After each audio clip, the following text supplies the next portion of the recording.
día a todos. Muchas gracias a la gente de IDEA por invitarme nuevamente a participar, en este caso, de este panel. Muchas gracias, Gabriela, sos de la casa. Muchas gracias, Juan José, a quien siempre agradecemos la excelente predisposición para sumarse a este tipo de actividades para debatir ideas. Bueno, es una constante a lo largo de los últimos años que comentemos sobre la incidencia o los mecanismos para reconocer los efectos de la inflación en el impuesto a las ganancias. La verdad que puede sonar un poco repetitivo en los años, pero lo cierto es que está en la agenda. Y está en agenda, en este caso concreto, la actualización de los quebrantos. Y en agenda está porque hubieron algunas novedades, dictamen, plan de facilidades, proyecto de ley. Y para no perder más tiempo, te paso la palabra a José, así nos comentás un poco los alcances de esas novedades. Muy bien. Muy bien. Bueno, buen día para todos. Gracias por la invitación, por compartir el panel con ustedes. Es un placer estar acá. Lo que voy a pedir es si podemos mostrar el material. Ahí vamos. Bien. Bueno, la idea justamente, como decían recién, es hablar de todo lo que está relacionado con la compensación de los quebrantos y la posibilidad o no de actualizarlos. Acá en esta primera slide hay como una línea de tiempo que en realidad no representa el primer momento en cuanto a lo que hace al debate de este punto, porque todo esto ocurre desde la reforma. Venimos de mucho tiempo antes, si se quiere, porque el debate en cuanto al ajuste por inflación en el impuesto a las ganancias ya lo teníamos con el ajuste integral, ¿no? Todo esto que fue luego reformado por la Ley 27430 en diciembre de 2017. Pero lo cierto es que justamente esa reforma, con los cambios que introdujo en la ley de ganancias, fue lo que genera que hoy estemos conversando con relación a, bueno, qué hay que hacer con los quebrantos, atento a los cambios que se produjeron en ese momento. El dictamen de la Dirección Nacional de Impuestos, el que suscribí en noviembre del año pasado, lo que concluye es que el coeficiente de actualización en materia de la compensación de quebrantos es 1. Coloquialmente hablando, es lo mismo que decir que el quebranto no se puede actualizar en definitiva. Eso es lo que concluye el dictamen. Para irnos un poco para atrás, para saber el motivo de la conclusión a la que arribamos, considerando lo que nosotros entendemos que señala la ley, justamente parándonos en diciembre de 2017 y en esa reforma que introdujo la citada ley 27430, ahí teníamos en aquel momento un artículo 89, hoy es el artículo 93 de la ley del impuesto con el nuevo texto ordenado, que en definitiva lo que hace es ratificar, hoy, en ese momento era un único párrafo, hoy es el primer párrafo, que no se puede actualizar en materia fiscal. La ley de ganancias ratifica el hecho que desde abril del 92 a la fecha el coeficiente de actualización es 1, salvo por determinadas excepciones que la propia ley luego va señalando.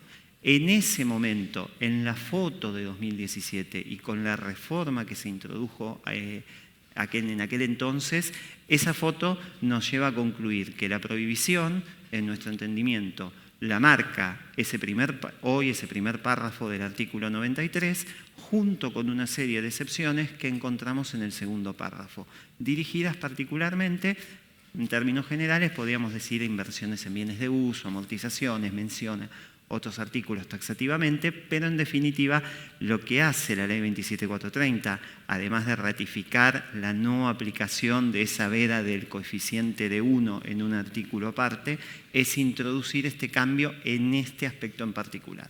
Eso es lo que nos lleva a concluir en el dictamen de noviembre de 2024 que el coeficiente de actualización que corresponde aplicar en este sentido es equivalente a 1, que, como decía al principio, implica la imposibilidad de actualización. El dictamen, a su vez, viene a ratificar algo que en su momento ya había dicho la entonces Administración Federal de Ingresos Públicos, cuando en el marco del espacio de diálogo que mantuvo con las cámaras empresariales hace unos años, e incluso lo tiene volcado en un acta y en el ABC con el ID que está en pantalla, ya había sostenido el mismo criterio, por lo cual el dictamen viene a ratificar este punto. Obviamente no escapa al Poder Ejecutivo, no escapa a nosotros la consecuencia que tiene esta conclusión, porque claramente estamos en un contexto en donde señalar que el quebranto no se puede actualizar resulta antipático. Entonces, ante ese problema que nos da la ley, lo que se genera, y ahora viene la parte posterior, me referí a lo anterior y ahora viene lo posterior al dictamen, es por un lado un proyecto de ley que impulsa el Poder Ejecutivo tendiente a solucionar dos problemas. El primero de ellos es el problema de base, que es la ley. Modificar el artículo a los fines de que autorice la compensación que entendemos hoy no es posible, la actualización que hoy no es posible llevar a cabo. Punto número 1. Y punto número 2, el proyecto de ley lo que hace también es instruir a que se implemente un plan de facilidades de pago para tratar de solucionar aquel problema que se va a generar en contribuyentes que hubieran actualizado cuando en el entendimiento de la Administración eso no es así. Bueno, ese proyecto de ley fue enviado a extraordinarias, todos sabemos que no fue tratado, ni siquiera llegó a debatirse en comisión, por lo cual llegan los vencimientos y el problema persiste. Y ante la persistencia del problema, y a sabiendas de que el Ejecutivo por decreto obviamente no puede modificar la ley de impuesto a las ganancias, a eso estamos totalmente vedados, lo que se instrumenta, lo que se implementa es un plan de facilidades de pago. Y ese plan de facilidades de pago, a través de la resolución 5.684, con las diversas modificaciones que ha tenido, dos de ellas muy recientemente, que también están mencionadas en pantalla, y yo tengo la costumbre de hablar y no adelantar, así que sepan disculpar, empiezo a hablar y no paro. Decía, ese plan de facilidades de pago lo que hace es prever la única herramienta que hoy tiene el Ejecutivo desde el punto de vista administrativo, que es ver, bueno, cómo podemos solucionar este problema, que claramente la solución óptima es la modificación legal, pero a raíz de no poder llevar a cabo esa modificación legal, ¿cuál es la herramienta que tenemos? Bueno, un plan de facilidades de pago. Como les decía, la 5.684 ha sufrido diversas modificaciones. El conjunto de esas modificaciones nos lleva al texto actualizado. Y el texto actualizado de la 5.684 prevé la posibilidad de que puedan entrar en ese plan diversos supuestos, ¿sí? Tenemos desde el supuesto que implica la rectificativa de periodos no prescriptos, pasando por el supuesto que implica la original o rectificativa de periodos cerrados entre diciembre 2024 a noviembre 2025, e incluso la posibilidad de ingresar con relación a los anticipos, multas y en los casos que mencioné, incluyendo los intereses resarcitorios y punitorios. Dentro de todas estas modificaciones y yendo al texto actualizado, incluso la resolución 5.684 plantea diferentes planes de pago que pueden llegar hasta 120 cuotas con una tasa de interés que es equivalente a la mitad del interés resarcitorio hoy vigente.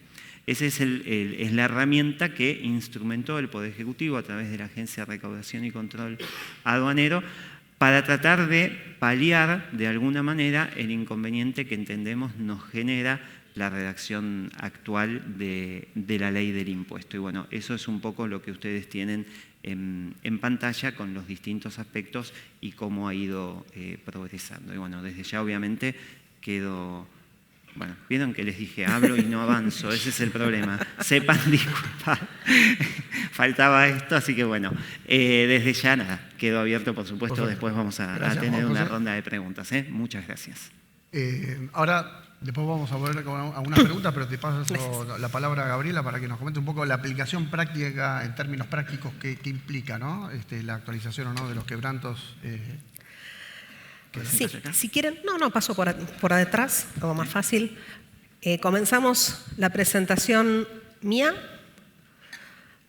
Bueno, a mí me gustaba arrancar preguntándonos de qué problema estamos hablando, porque si bien acá la mayoría sabemos de qué estamos hablando, muchas veces llevarlo a un ejemplo muy simple nos puede permitir entender por qué es realmente tan conflictivo. Al fin y al cabo no tendría por qué serlo, existen dos opiniones. ¿De dónde viene el problema? Entonces, se me ocurrió armar un esquema de pensar, bueno, en el desarrollo normal de una empresa nosotros incurrimos en distintos costos. Esos costos pensamos en una venta que prevea un margen de utilidad X, supongamos un 30%. Tengo primero los costos necesarios para poder hacer una venta y esa venta me genera una ganancia que era la que yo proyectaba del 30%. Este ejemplo muy lineal, muy básico, muestra que la rentabilidad real es la rentabilidad que yo espero, pero estoy partiendo de un escenario también ideal, donde no haya inflación, donde las operaciones se desarrollen el mismo día o donde no haya nada que corregir. Es decir, los costos y las ventas están expresados en la misma moneda, están al mismo tiempo generados. ¿Qué pasaría si yo tuviera una inflación del 10% en un periodo de 3 a 6 meses? Bastante similar a lo que nos pasa hoy. Y no aplico corrección. Bueno, en el momento cero incurro en los costos son los mismos, pero cuando llega el momento de la venta probablemente yo tenga un aumento generalizado de precios donde el valor de mercado de mi producto sea superior. Cuando yo llego a ese valor superior, se me genera una ganancia que en este caso, siguiendo esa misma linealidad, es mayor, pero ojo, esa ganancia que es mayor está mezclando, y perdónenme mi recuerdo de matemáticas, peras con bananas. Está mezclando un costo de una fecha y una venta de otra fecha. Está mezclando dos cosas, con lo cual la ganancia es un pequeño licuado de frutas que da una rentabilidad ficticia, lisa y llanamente. Que como verán, además con solo un 10% de inflación, estamos hablando de casi un 50% más de rentabilidad. ¿Qué tenemos que hacer entonces? Y la verdad que lo que tengo que hacer es corregir los costos, ¿sí? Todos los que somos contadores acá sabemos la forma de corregirlos corrigiendo costos. Entonces estos costos corregidos con ese 10% me deberían dar 110, las ventas deberían ser las mismas porque estoy midiendo la misma fecha. La ganancia me da un poco nominalmente por arriba, pero sigue siendo el 30% la rentabilidad real. Muy pavo, muy pavo. El tema es que no tenemos una inflación del 10%, ¿sí? Y para reconocer la ganancia real, concluyo, tengo que ajustar los costos. Pensemos en un plazo de 6 meses, acá no estoy hablando de un plazo más extenso, pienso en un plazo que arranca en agosto 2024, que termina 6 meses después en febrero 2025. Olvídense de la realidad de la inflación. Tengo costos, luego ingresos, y en el medio tengo un cierre de ejercicio. Con el cierre de ejercicio yo tengo un ajuste natural de esos costos a ese cierre. Y por lo tanto, lo que antes era peras y bananas, ahora son peras, manzanas y bananas. Y la rentabilidad neta tributa a otra fecha, que es la fecha de cierre del siguiente ejercicio. ¿Qué es lo que esto nos muestra? Nos vuelve a mostrar que para reconocer la ganancia neta real tengo que ajustar los costos. En este caso, como los costos son previos a un cierre del ejercicio, lo que tengo que ajustar son quebrantos. Lisa y llanamente, la lógica nos dice eso.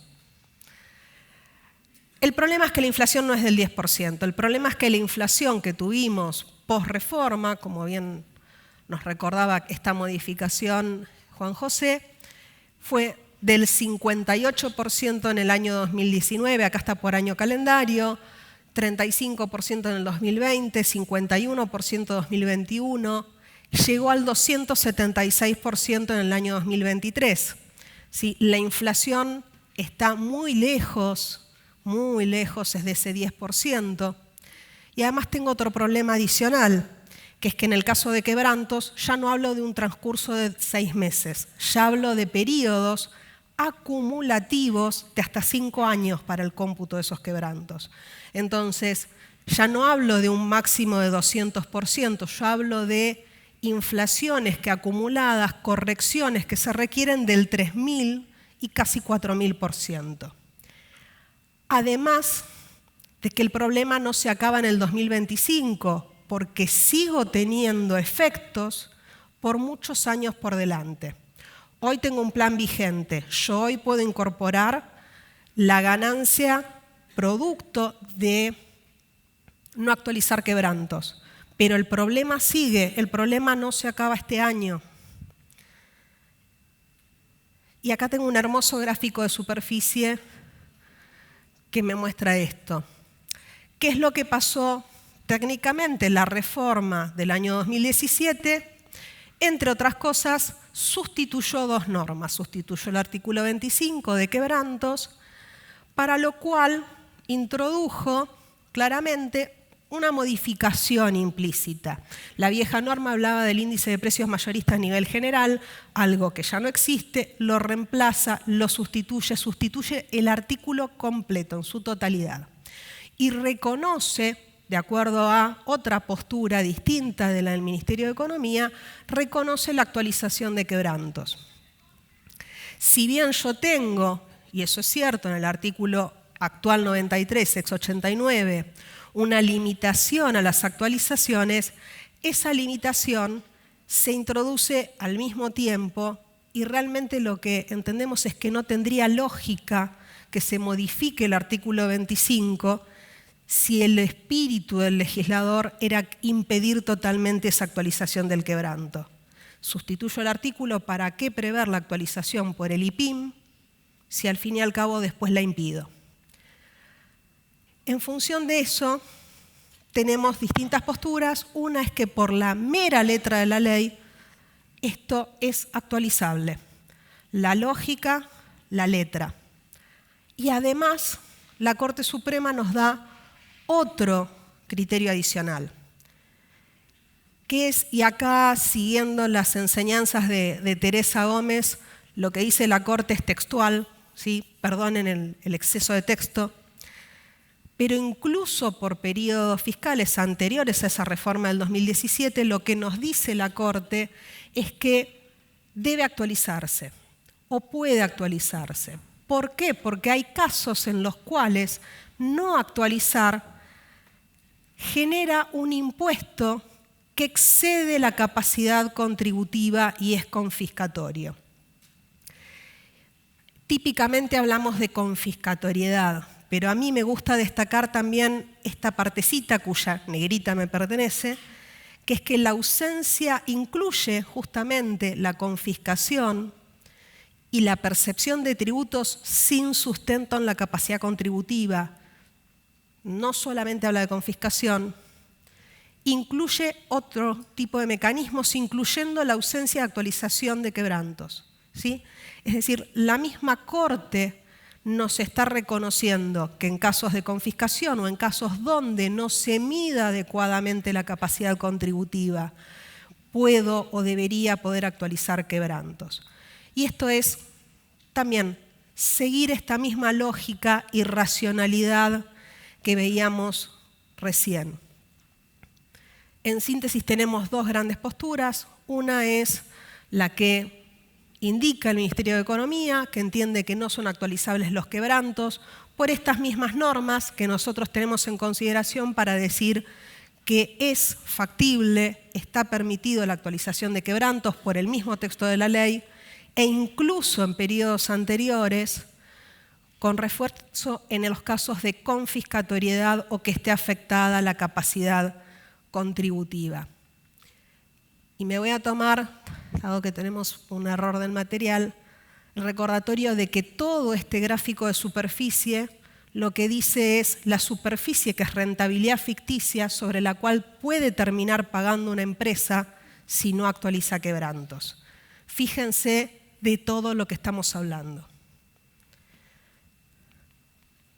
Bueno, muchísimas gracias en honor a la brevedad. Gracias. Gracias, Gabriela. Bueno, queda muy claro desde el punto de vista de la razonabilidad que debería reflejar, ¿no?, la determinación del impuesto y concretamente la actualización de los quebrantos, sobre todo por los flujos y los ciclos de los negocios, ¿no? Ahora, vuelvo y les planteo a ambos un par de consultas, una más referida a lo técnico, que tiene que ver con, tomando la opinión, el dictamen. La duda es, y como ven ustedes, cómo convive la interpretación que surge, como comentaba Juan José, del dictamen, en referencia a que, de alguna manera, el artículo 93, en la opinión de la dirección, tiene cierta supremacía en el sentido que ordena que mecanismos previstos en la ley se actualizan y cuáles no. En el caso concreto, con el artículo 25 de quebrantos, que no está expresamente previsto en el 93, ¿cómo convive eso con la cuestión que hay otras actualizaciones previstas en el 93, que no estando previstas en el 93, sin embargo en la práctica se actualizan? Sí. Mínimo no imponible, la actualización de tablas. Sí. ¿Cómo ven ese, digamos, si en definitiva es un argumento, tiene una explicación en la opinión de Juan José, o por el contrario es un argumento en favor de que, bueno, el artículo 25 tiene autonomía, al igual que lo tendría las otras? A ver cómo para el debate. Bueno, en realidad, como lo está planteando, está claro para la visión de los que entendemos que por mera legalidad está habilitada la actualización de quebrantos. No solamente influye la letra literal, sí, que estamos recién viendo, sino también esto, la lógica del contexto. Si yo, en primer lugar, como bien planteé, si yo considerara que no son actualizables por el 93, no tiene sentido introducir la modificación y sustitución del artículo 25 en esto. ¿Sí? ¿Para qué lo voy a hacer? No se puede prever la imprevisión del legislador. Y el otro motivo es este, que en el 93 estoy hablando de limitaciones que si bien pretenden que se apliquen en forma general, hay otras normas que se habilita esa actualización, como las tablas, como los mínimos y demás, y que está admitido que se actualice. Y si yo tuviera esa interpretación rígida, es decir, el 93 impide cualquier actualización, excepto estas de las amortizaciones, tendría que seguir la misma línea y decir no son actualizables ni las tasas, ni los mínimos ni imponibles. Pero esa es la interpretación que tenemos nosotros. ¿Cómo lo ves? Bueno, primero el índice del 25 cuando se modificó era porque el índice que contenía en aquel entonces el artículo 19 ya no era aplicable. Entonces se actualizó la posibilidad de que tuviera un índice, se actualizó técnicamente hablando, no que se autorizó, que hubiera un índice que fuera el que realmente existía en la práctica, porque databa de un índice de la década del 80 que ya ni siquiera reflejaba el INDEC. Y bueno, en ese momento el artículo 93 decidió, más allá de esa actualización, en nuestro entendimiento no permitir su autorización en cuanto a la actualización.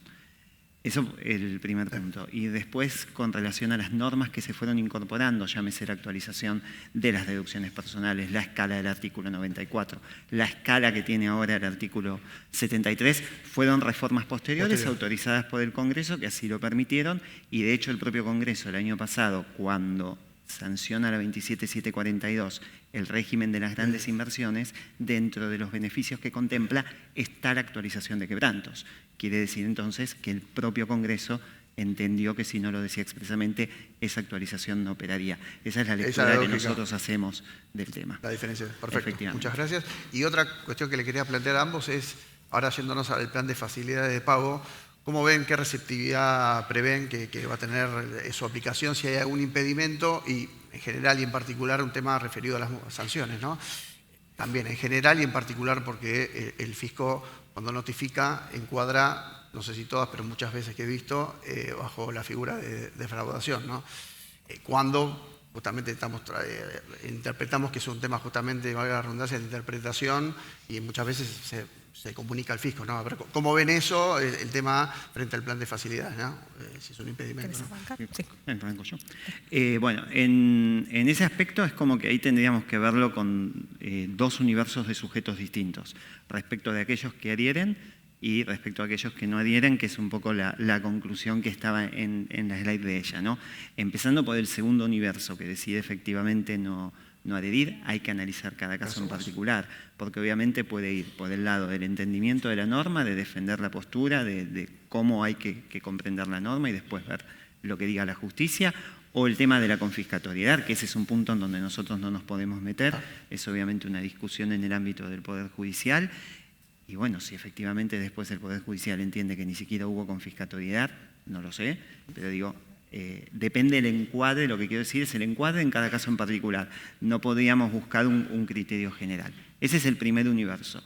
Respecto del segundo universo de contribuyentes, que son los que deciden adherir efectivamente al plan, la propia resolución 5684, en sus considerandos y las resoluciones modificatorias, señalan que se tratan de contribuyentes que hubieran incurrido en el error de la actualización, por lo cual reconoce el error excusable si se quiere. Y en ese sentido, desde la Subsecretaría de Ingresos Públicos no habría ningún problema en validar técnicamente hablando esa opinión. más allá de lo considerando que puede estar en una resolución. Gabriela. Bien, respecto del plan, un poco también como yo cerraba, no es que en todos los casos va a ser conveniente discutir, ni en todos los casos va a ser conveniente incorporarse al plan. Tenemos un sinnúmero de situaciones en las cuales hay empresas que están en proceso de venta, hay empresas que quizás tienen quebrantos que van prescribiendo, si los van actualizando, entonces tampoco tienen el impacto que genéricamente podemos ver en las gráficas que yo hacía, donde quizás les convenga aprovechar, incorporarse en el plan de pagos, aprovechar una tasa negativa al fin y al cabo de ese plan de pagos a largo plazo, incorporarse y evitar la discusión. ¿Por qué? Porque sabemos que la discusión va a ser una discusión larga, una discusión que va a llegar a valorar esa confiscatoriedad y que además, si se circunscribe o se remite a la cuestión de legalidad, también va a tener una extensa discusión. Entonces, en función de las expectativas de los sujetos y adicionalmente de cuestiones hasta básicas operativas, muchas empresas con los saldos a favor del impuesto a las ganancias, luego de actualizar quebrantos, los computaron o los compensaron con otras obligaciones como el IVA. Y en tanto el IVA no se puede incorporar en este plan de pagos, realmente me genera un impedimento de aprovechamiento del plan de pagos que puede hacer que desista de incorporarme, incluso si me conviene económicamente desde el punto de vista práctico. Obviamente, repito, saber que esto, además, y como bien destaca Juan José, requiere que las empresas no oculten nada. No hay nada que ocultar, ¿sí? Si tenemos una opinión distinta, hay que hacerla saber al fisco. Evitar ese ocultamiento evitará ese encuadre eventual de defraudación.